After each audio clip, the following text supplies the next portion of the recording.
Hysteresis. Hysteresis का मतलब क्या होता है? To follow. क्या करना है?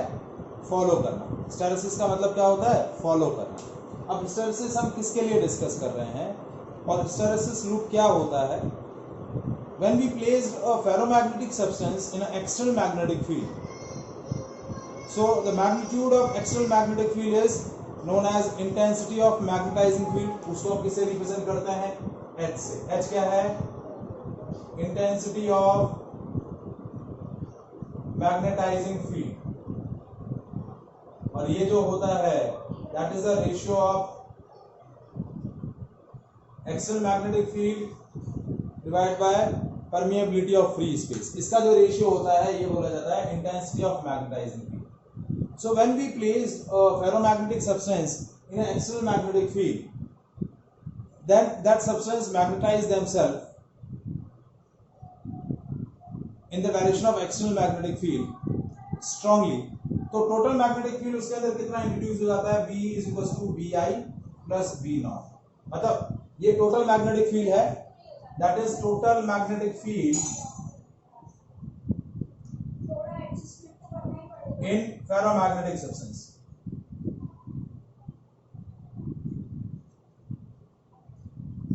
which is equals to the summation of induced magnetic field plus external magnetic। B not क्या है? external magnetic field और BI क्या है? induced magnetic field। so B क्या हो जाएगा? total magnetic field। so when we place a ferromagnetic substance in the external magnetic field, the ferromagnetic substance that magnetize themselves in the direction of external magnetic field, and total magnetic field set up in the ferromagnetic substance is B। so hysteresis loop हम discuss क्या कर रहे हैं? hysteresis loop is variation between total magnetic field and intensity of magnetizing field। when we change the intensity of magnetizing field, as we vary the intensity of magnetizing field, how will the total magnetic field in the ferromagnetic substance is changed? so that variation is called hysteresis loop। मतलब जब आप external magnetic field की strength को change करेंगे, यानी intensity of magnetising field को change करेंगे, तो फेरोमैग्नेटिक सब्सटेंस के अंदर जो टोटल मैग्नेटिक फील्ड सेटअप हो रहा है वो टोटल मैग्नेटिक फील्ड कैसे चेंज होगा?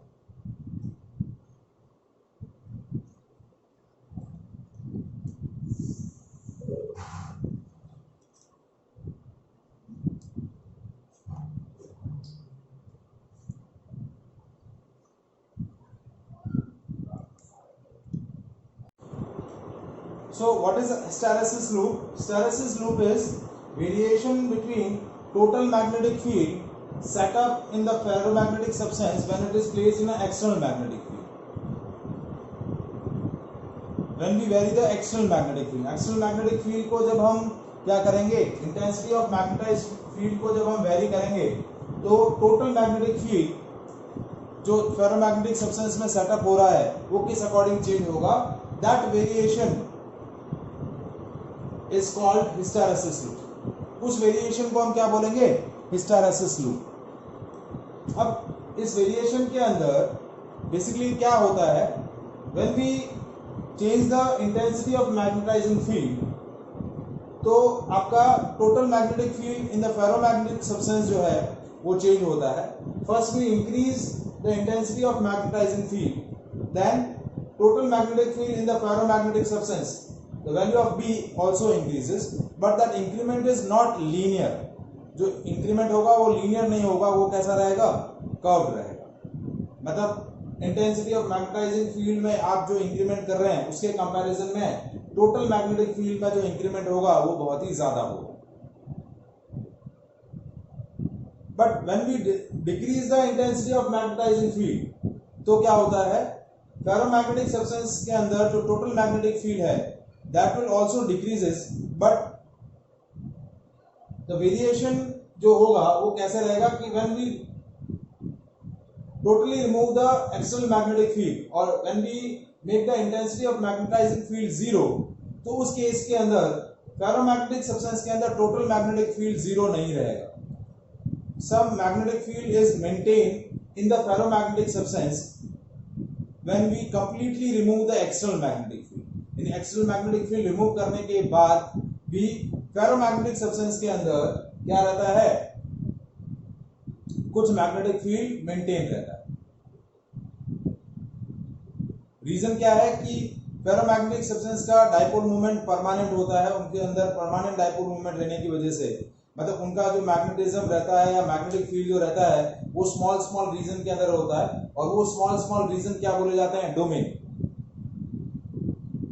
Initially these domains are randomly oriented, but when we place the ferromagnetic substance in external magnetic field, all these domain align themselves in the direction of external magnetic field.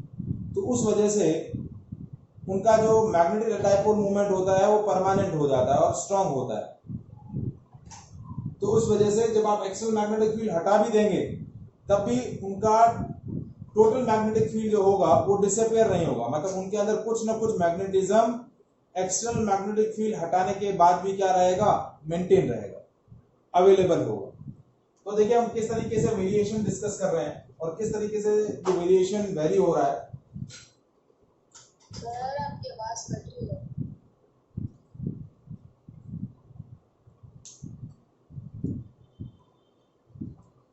देखिए x axis पे हम plot कर रहे हैं h, ये plus h ये minus h, और y axis पे हमारा क्या है, total magnetic field.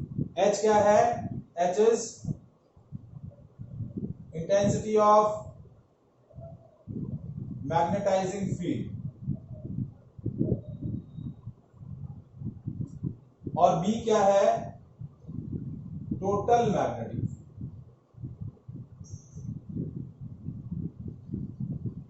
So when we increase the intensity of magnetizing field, what will happen? Total magnetic field in the ferromagnetic substance increases, but that increment is non-linear. वो increment जो होगा वो कैसा रहेगा, non-linear, कुछ इस तरीके से.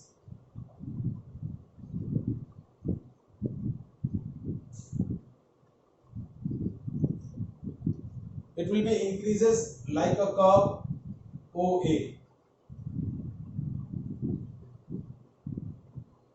ठीक है, मतलब इंक्रीमेंट हुआ बट कर्व इंक्रीमेंट हुआ, मतलब इंटेंसिटी में जो है इंक्रीमेंट कर रहा हूं तो टोटल मैग्नेटिक फील्ड इंक्रीज होता जा रहा है.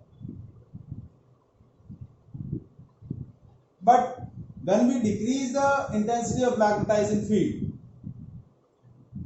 इन अपोजिट डायरेक्शन, मतलब हमने पॉजिटिव डायरेक्शन में इंक्रीज किया, उसके बाद हम क्या कर रहे हैं, पॉजिटिव वैल्यू को धीरे धीरे धीरे धीरे धीरे धीरे धीरे धीरे डिक्रीज करते जा रहे हैं और क्या कर रहे हैं, जीरो बना रहे हैं. तो जब आप intensity of magnetising field decrease कर रहे हैं, then this curve doesn't trace the path AO, मतलब अब आपका जो पाथ होगा वो अपोजिट नहीं हो जाएगा.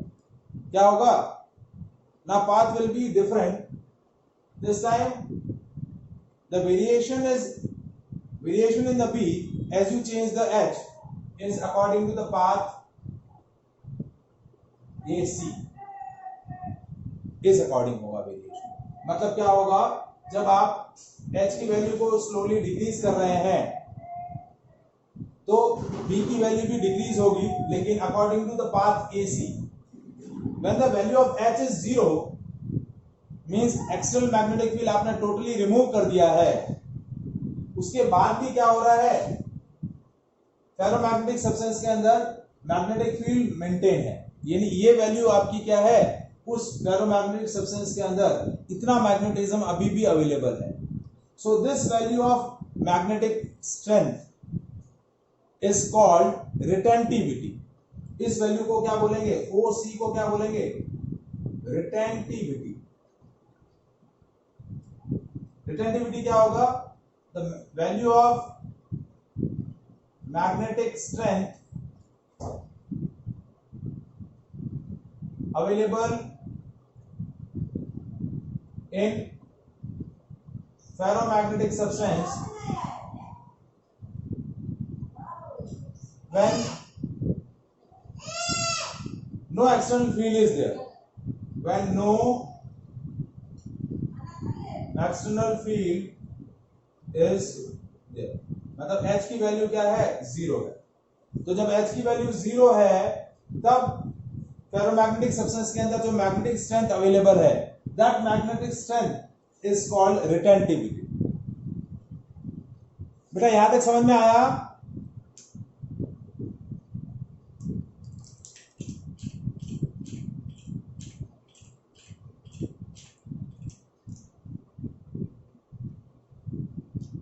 वंदन, मान्या, समझ में आया? जब आप h की वैल्यू को पहले इंक्रीज कर रहे हैं, ठीक है, मतलब आपने इस वैल्यू तक इंक्रीज किया तब b का वैल्यू भी इंक्रीज हो रहा है। लेकिन जब आप h की वैल्यू को डिक्रीज कर रहे हैं, पॉजिटिव से 0 की तरफ लेके जा रहे हैं, so it will be follow the new path AC। उसने एक नया पाथ फॉलो किया A to C। मतलब जब h की वैल्यू 0 हो गई उस टाइम पर फेरोमैग्नेटिक सब्सटेंस में अभी भी मैग्नेटिक फील्ड मेंटेन है, अवेलेबल है, और वो वैल्यू जो बोली जाएगी मैग्नेटिक फील्ड की, ये वैल्यू क्या बोली जाएगी, retentivity.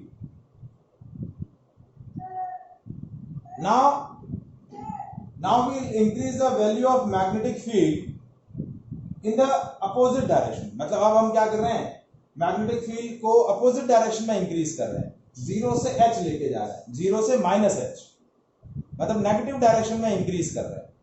So when we increases the intensity of magnetizing field in opposite direction, again total magnetic field in the ferromagnetic substances decreases। अब और डिक्रीज होगा, ठीक है, और डिक्रीमेंट को चीज, यस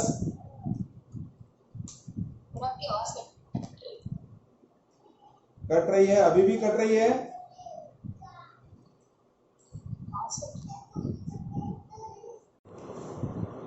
अब देखिए, now we increases the value of h in the negative direction। अब आप h की वैल्यू को क्या कर रहे हैं, नेगेटिव डायरेक्शन में इंक्रीज कर रहे हैं। तो जब आपका intensity of magnetising field negative direction में इंक्रीज होगा, अगेन क्या होगा, फेरोमैग्नेटिक सब्सटेंस अपने आप को डीमैग्नेटाइज करेगा, मतलब it will decreases it's total magnetic field strength. But इस बार जो पाथ होगा वो कुछ और तरीके से फॉलो होगा, डिक्रीमेंट कुछ इस तरीके से होगा। It will be follow the path like B to C, मतलब B to D। मतलब क्या हो रहा है, जैसे जैसे आपका नेगेटिव डायरेक्शन में h बढ़ता जा रहा है, वैसे वैसे टोटल मैग्नेटिक फील्ड डिक्रीज होता जा रहा है। क्या होता जा रहा है, डिक्रीज होता जा रहा है।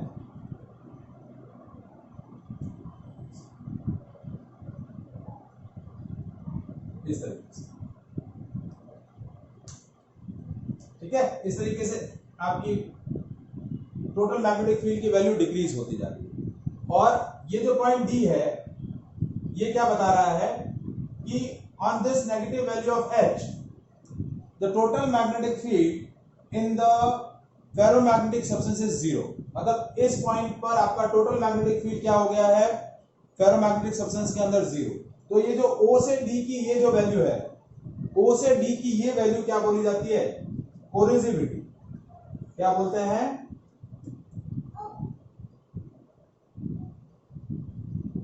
कोरेसिविटी। कोरेसिविटी क्या होता है, value of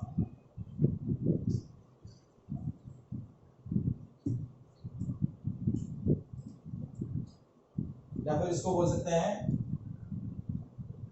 negative value of h for which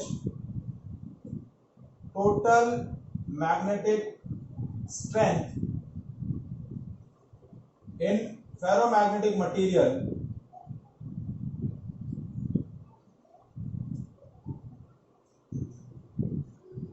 is 0।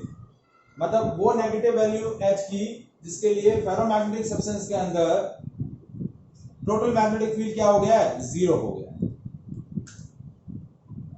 क्या हो गया है, 0। मतलब इस नेगेटिव वैल्यू पर B की वैल्यू 0 हो गई। तो ये वैल्यू देखिए, ये वैल्यू कोरेसिविटी है और ये वैल्यू रिटेंटिविटी।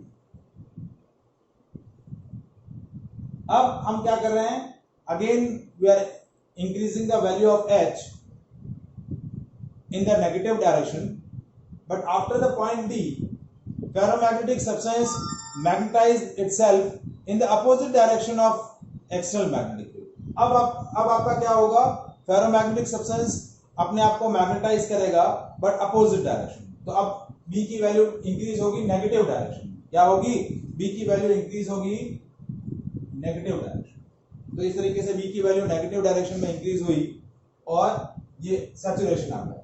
मतलब देखिए, ये आपका पॉजिटिव डायरेक्शन में सैचुरेशन है, ये नेगेटिव डायरेक्शन में सैचुरेशन।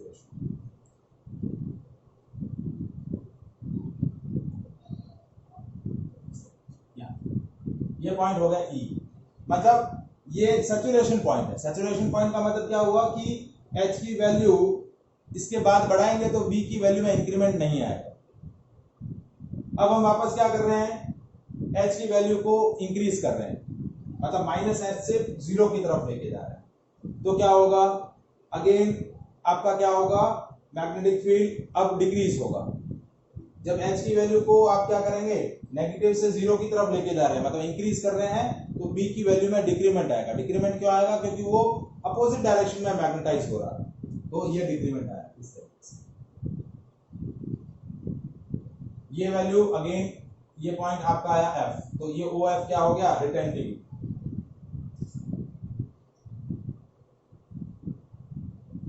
ये रिटेंटिव। फिर अगेन आपने वेरिएशन किया तो ये कुछ इस तरीके से आपका ये पॉइंट क्या हो गया। So this is called hysteresis loop. OD and OG ये क्या बोले जाएंगे, कोरोसिविटी, और OC और OF क्या बोले जाएंगे, रिटेंटिव।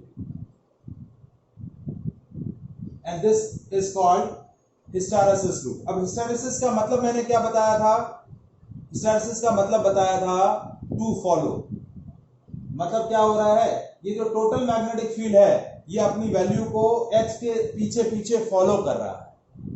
देखिए, सबसे पहले H 0 हुआ तो B की वैल्यू पॉजिटिव है, फिर H की वैल्यू नेगेटिव हुई, उसके बाद B की वैल्यू 0 हुई, फिर वापस क्या हुआ, यहाँ पर B का वैल्यू पॉजिटिव नेगेटिव डायरेक्शन में इंक्रीज है, फिर वापस H 0 हुआ तो B की वैल्यू अभी भी है नेगेटिव, फिर इस पॉजिटिव वैल्यू ऑफ H पर B की वैल्यू 0 हुई। तो पहले H 0 हो रहा है, फिर B 0 हो रहा है, फिर H वापस 0 हुआ, फिर B 0 हुआ। तो क्या हो रहा है, B अपने आप को H के अकॉर्डिंग उसके पीछे पीछे अपने आप को फॉलो कर रहा है। सो that is the meaning of hysteresis. Hysteresis का मतलब होता है फॉलो करना। समझ में आया ये लूप, हिस्टैरिसीस लूप समझ में आया आप लोगों को? Yes, sir. मतलब क्या हो रहा है, when we increase the value of H, total magnetic field increases like a curve OA. उसके बाद when we decreases the value of magnetizing field, the curve follow the new path, it will follow a path AC. When the total magnetic field, total external magnetic field is 0, then the certain magnetic field is maintained in the ferromagnetic material, and that remaining value of magnetic field is called retentivity, जिसको हम represent कर रहे हैं OC से. Now we'll increase the value of H in the opposite direction. Magnetic field, total magnetic field in the material decreases, and at the particular negative value of H, total magnetic field in the material 0. So that negative value of H, for which the total magnetic field in the material is 0, is called corrosivity. Again, we are increasing the value of H in the opposite direction. This time B increases in the negative direction. ये आपका saturation आ गया। फिर हम क्या कर रहे हैं, H की वैल्यू को वापस इंक्रीज कर रहे हैं -H से 0 की तरफ। तो टोटल मैग्नेटिक फील्ड डिक्रीज हुआ, डिक्रीज, और इस पर्टिकुलर जब H की वैल्यू आपकी 0 हो गई तो ये नेगेटिव वैल्यू B के अंदर मेंटेन रहेगी, मतलब ये इतना नेगेटिव मैग्नेटिक फील्ड रहेगा। फिर H की वैल्यू को पॉजिटिव डायरेक्शन में बढ़ाया, B का वैल्यू डिक्रीज होता गया, डिक्रीज नहीं हो रहा है, B का वैल्यू एक तरीके से इंक्रीज ही हो रहा है, क्योंकि नेगेटिव से लेस नेगेटिव की तरफ आ रहा है, तो वो क्या हो रहा है, पॉजिटिव हो रहा है। फिर यहाँ हमने क्या किया, बी की एच की वैल्यू को बढ़ाया तो बी का वैल्यू नेगेटिव से 0 हुआ तो इंक्रीज हुआ, तो एच इंक्रीज होने पर बी इंक्रीज हो रहा है, एच डिक्रीज होने पर बी डिक्रीज हो रहा है। So that variation is called hysteresis loop. मतलब इस कर्व के अंदर बेसिकली क्या हो रहा है, a ferromagnetic substance magnetize and demagnetize, उसका मैग्नेटाइजेशन हो रहा है, डीमैग्नेटाइजेशन हो रहा है, मैग्नेटाइजेशन हो रहा है और डीमैग्नेटाइजेशन हो रहा है, और उसके लिए सोर्स ऑफ एनर्जी क्या हो रही है, यूज हो रही है। तो अब इस हिस्टैरिसीस लूप का सिग्निफिकेंस क्या है, हमने पढ़ा क्यों है, इसका लॉजिक क्या है। सो व्हेन वी मैग्नेटाइज और demagnetize a ferromagnetic substance, this hysteresis loop, the area of hysteresis loop is basically represent, देखिए एरिया क्या है, एरिया ऑफ हिस्टैरिसीस लूप आपको क्या बता रहा है, देखिए किसी भी ग्राफ का जो एरिया होता है वो क्या होता है, उसका x पैरामीटर और उसका y पैरामीटर, ये होता है एरिया। तो b इंटू एच ये हो जाएगा area of hysteresis loop. b की वैल्यू तो ये है और h की वैल्यू क्या है यार,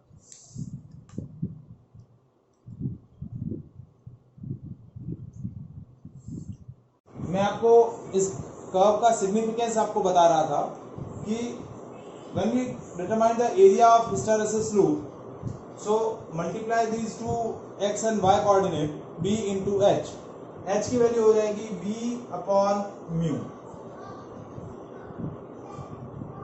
तो ये आपका क्या हो गया b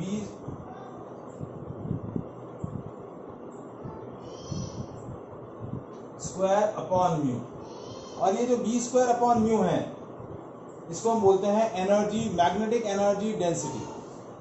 क्या बोलते हैं, मैग्नेटिक एनर्जी डेंसिटी, ठीक है, that is magnetic energy density. अब देखिए आपने कैपेसिटेंस के अंदर पढ़ा था electric energy density, that is half epsilon not E square. इसी तरीके से नेक्स्ट चैप्टर हम जब डिस्कस करेंगे इलेक्ट्रोमैग्नेटिक इंडक्शन, तो उसके अंदर मैग्नेटिक एनर्जी डेंसिटी यानी वो क्या होता है, magnetic energy per unit volume, magnetic energy per unit volume, इसको हम बोलते हैं मैग्नेटिक एनर्जी डेंसिटी, और उसका वैल्यू होता है half V naught square upon mu naught. तो बेसिकली ये एक तरीके से क्या आ रहा है, आपका एनर्जी डेंसिटी आ रहा है, that is magnetic energy per unit volume. So when, तो एरिया ऑफ हिस्टैरिसीस लूप क्या बता रहा है, magnetic energy per unit volume. So when we magnetize और demagnetize a ferromagnetic substance, that much of magnetic energy is lost during the magnetization or demagnetization of ferromagnetic substance। मतलब आपका hysteresis loop का area जितना ज्यादा होगा उतना magnetic energy per unit volume का loss उतना ही ज्यादा होगा। So that is basically a physical significance of hysteresis loop, मतलब जितना बिगर एरिया होगा उतना loss in the magnetic energy ज्यादा होगा, जितना हिस्टैरिसीस लूप का एरिया कम होगा magnetic energy dissipation is less during the magnetization and demagnetization of ferromagnetic substance. क्या हुआ बेटा, नहीं आ रहा है आवाज? नहीं सर, कट रहा है आवाज।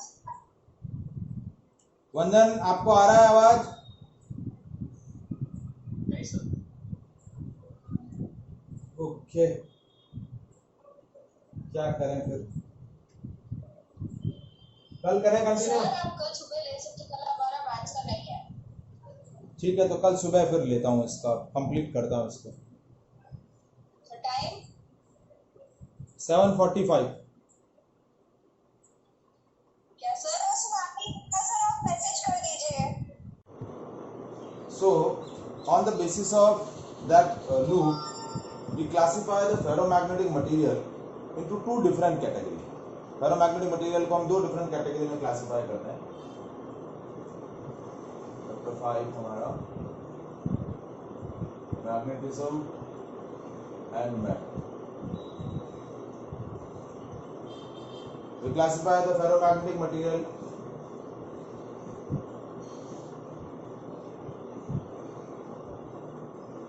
into two categories. First is soft ferromagnetic material and second one is hard ferromagnetic material.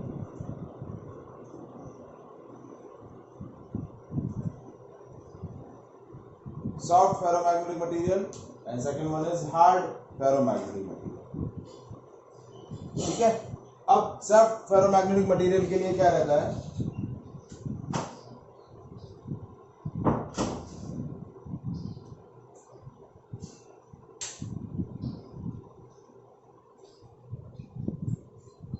ठीक है, सॉफ्ट फेरोमैग्नेटिक मटेरियल क्या रहता है? देखिए, फेरोमैग्नेटिक मटेरियल हमने ऑलरेडी डिस्कस किया हुआ है कि these kind of materials maintain their magnetism also in the absence of external magnetic field. यदि external magnetic field आप completely remove कर देंगे, उसके बाद भी इनके अंदर magnetism maintain रहता है. पैरामैग्नेटिक सब्सटेंसेस के अंदर ऐसा नहीं होगा. पैरामैग्नेटिक सब्सटेंस क्या होता है? Their magnetism is maintained in the presence of external magnetic field. जैसे आप एक्सटर्नल मैग्नेटिक फील्ड हटा देंगे, उसके बाद उनका मैग्नेटिज्म क्या हो जाएगा? डिसअपियर हो जाएगा. ठीक है, बट सॉफ्ट फेरोमैग्नेटिक मटेरियल के अंदर वही प्रॉपर्टी रहती है जो पैरामैग्नेटिक मटेरियल की रहती है. मतलब soft ferromagnetic materials are those material whose magnetism is maintained only in the presence of external magnetic field. यानी एक्सटर्नल मैग्नेटिक फील्ड की प्रेजेंस में ही क्या होता है? सॉफ्ट फेरोमैग्नेटिक मटेरियल का मैग्नेटिज्म मेंटेन है. ठीक है, जैसे ही आप क्या करते हैं, मैग्नेटाइजिंग फील्ड रिमूव कर देंगे, इनका मैग्नेटिज्म डिसअपियर हो जाएगा.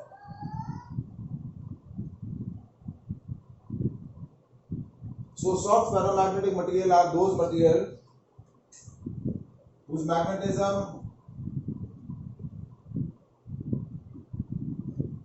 remain maintained in presence of external magnetizing field. अब सॉफ्ट फेरोमैग्नेटिक मटेरियल के लिए हिस्टेरेसिस लूप जो होता है उसका एरिया बहुत ही क्या रहता है? नैरो रहता है. So they have narrow hysteresis loop. So क्या होगा? हिस्टेरेसिस लूप नैरो होगा तो क्या होगी? लो रिटेंटिविटी,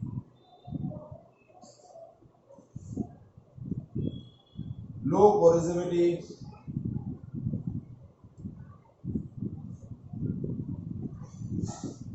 क्योंकि हिस्टेरेसिस लूप क्या है? नैरो है, तो क्या होगा? रिटेंटिविटी भी क्या होगी? लो रहेगी. पोरोसिविटी भी क्या रहेगी? लो रहेगी. बट जो सॉफ्ट फेरोमैग्नेटिक मटेरियल होते हैं, इनकी परमिएबिलिटी क्या रहती है? High. They have high permeability. इनकी परमिएबिलिटी क्या रहेगी? हाई रहेगी. ठीक है, जो सॉफ्ट आयरन होते हैं, these are the example of soft ferromagnetic material. देखिए, सॉफ्ट आयरन आप कहाँ यूज करते हैं? देखिए, आपने अभी तक एक अप्लायंस डिस्कस करी थी, मूविंग कॉइल गैल्वेनोमीटर. तो मूविंग कॉइल गैल्वेनोमीटर जो होता है, उस मूविंग कॉइल गैल्वेनोमीटर के अंदर हम जो हमारी मेन रेक्टेंगुलर कॉइल होती है, जो कॉइल होती है, उसको सॉफ्ट आयरन कोर पर क्या करते हैं? बाउंड करते हैं. क्योंकि सॉफ्ट आयरन कोर क्या करता है? मैग्नेटिक फील्ड को इंटेंसिफाई करता है. तो सॉफ्ट आयरन कोर जो है वो सॉफ्ट फेरोमैग्नेटिक मटेरियल है, क्योंकि उसकी परमिएबिलिटी हाई होती है. और हिस्टेरेसिस लूप नैरो है, तो मैग्नेटाइजेशन और डीमैग्नेटाइजेशन के टाइम पर आपका जो एनर्जी लॉस होगा वो मिनिमम होगा या लेस रहेगा. देखिए, जितना हिस्टेरेसिस लूप ब्रॉड होगा, उतना energy loss during the magnetization and demagnetization is more. ठीक है, अब हार्ड फेरोमैग्नेटिक मटेरियल क्या होता है? whose magnetism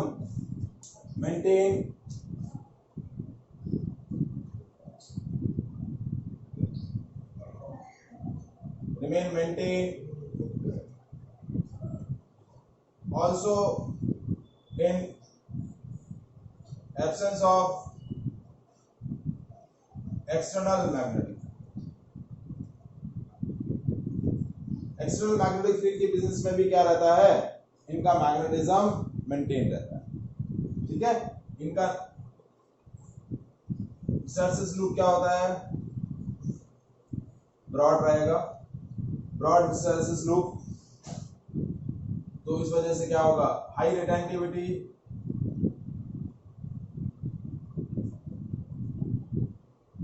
हाई कोरोसिविटी,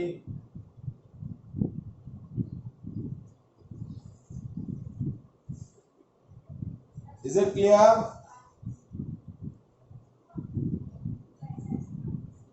तो इस वजह से जो हार्ड फेरोमैग्नेटिक मटेरियल होते हैं they are used to making the permanent magnet. जो भी आपके परमानेंट मैग्नेट होते हैं, used in making permanent magnet. जो आप बार मैग्नेट यूज करते हैं लैब के अंदर या और भी कहीं डेली लाइफ एप्लीकेशंस के अंदर, तो वो परमानेंट मैग्नेट जो होते हैं वो हार्ड फेरोमैग्नेटिक मटेरियल के बने रहते हैं। जैसे स्टील हो गया, example alnico, these are the examples of hard ferromagnetic material.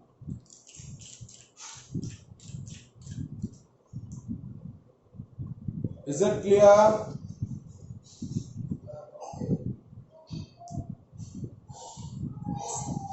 Any doubt?